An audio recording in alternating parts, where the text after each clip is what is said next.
Imagine a sound that's both ancient and somehow still alive. It's the sound of pure devotion, being sung in the great stone temples of South India well over 1,000 years ago. For centuries, this sound, these sacred hymns to the god Shiva, was almost lost to complete silence. This is the story of a spiritual treasure hunt, really, of a king's epic quest to get back the very soul of his culture. I mean, just think about that for a second. It's a pretty chilling thought, isn't it? To have the very heart of your spiritual heritage just vanish, existing only in fragments and whispers of memory. Well, for the Tamil people of South India, this wasn't just some hypothetical question. It was their reality. So, to really understand this quest, we've got to go back in time, way back, to the period between the 6th and 8th centuries. This was an era of incredible religious energy in the Tamil country, a time when this powerful wave of devotion known as the Bhakti movement was just sweeping across the land. And at the heart of this entire movement were just 63 remarkable people. Now, this isn't just a random number. It represents the absolute pillars of a spiritual revolution. These were the poet saints who would completely change the face of Hinduism in the South, forever. They were called the Nayanmars, and, they weren't some uniform group of priests or anything like that.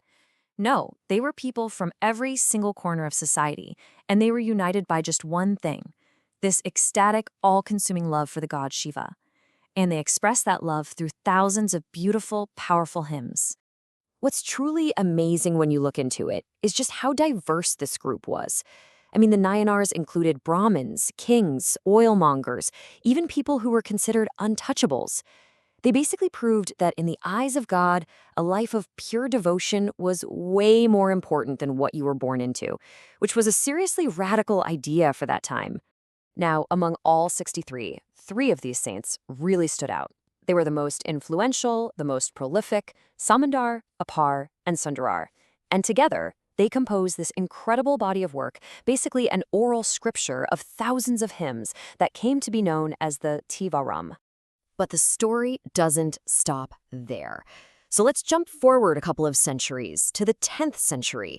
We're now in the golden age of the mighty Chola Empire, a dynasty of incredibly devout Shiva worshippers. But here's the problem.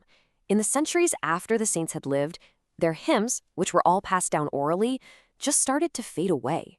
Written copies on these fragile palm leaf manuscripts were scattered all over, and many were just lost. A huge part of their culture was right on the brink of extinction. So, the story goes that the great king Raja I, a man who built some of the most magnificent temples in all of India, he heard just a few of these ancient hymns being sung at his court. He was so moved, so profoundly touched, that he realized a spiritual catastrophe was happening right under his nose. And he decided, right then and there, that it was his mission to find and restore this divine legacy. But where do you even start looking for songs that have practically disappeared? A king, even a great one, can't do that alone. He needed a guide. He needed an expert with deep spiritual and scholarly knowledge. He needed, for lack of a better term, a spiritual detective. And that detective's name was Nambiandar Nambi. He was this young, brilliant priest from a small temple town, and he was already famous for his devotion and his wisdom. He was really the perfect person to lead this holy search. The quest, guided by tradition and, well, what many believe was some divine intervention, it led Nambi and the king to one single place, the great Thillai Nataraja temple in Chidambaram. This was the sacred center of Shiva worship, where the god is revered as the cosmic dancer. So inside this massive temple, they find a locked room. When they finally got it open, their hearts must have just soared and then sunk at the exact same time, because there they were, piles and piles of palm leaf manuscripts, the lost Thevaram. But they were decaying, being devoured by termites. They'd found the treasure, but it was literally turning to dust before their eyes. So, a desperate race against time kicked off. They had to salvage these hymns, organize them, compile these fragile texts before they were gone forever. This wasn't just about recovery anymore. This was about creating a holy book from the brink of disaster. Nambiandar Nambi took on this monumental task.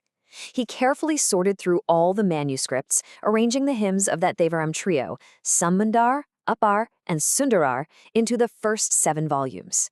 Then he compiled the works of other saints, creating this incredible 12-volume canon that would become this sacred scripture of Tamil Shaivism, the Tirumurai. And King Rajaraja's role? It was immortalized. He wasn't just remembered as a great conqueror after this. He was known as Tirumurai Kanda Cholan, which means the great Chola king who found the Holy Scriptures.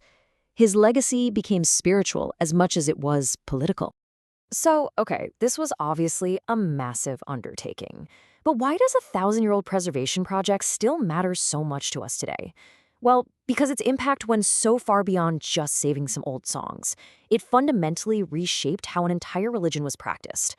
This recovery project did something absolutely incredible. Rajaraja ordered that these hymns had to be sung in temples as part of the daily ritual. He even appointed professional singers to do it.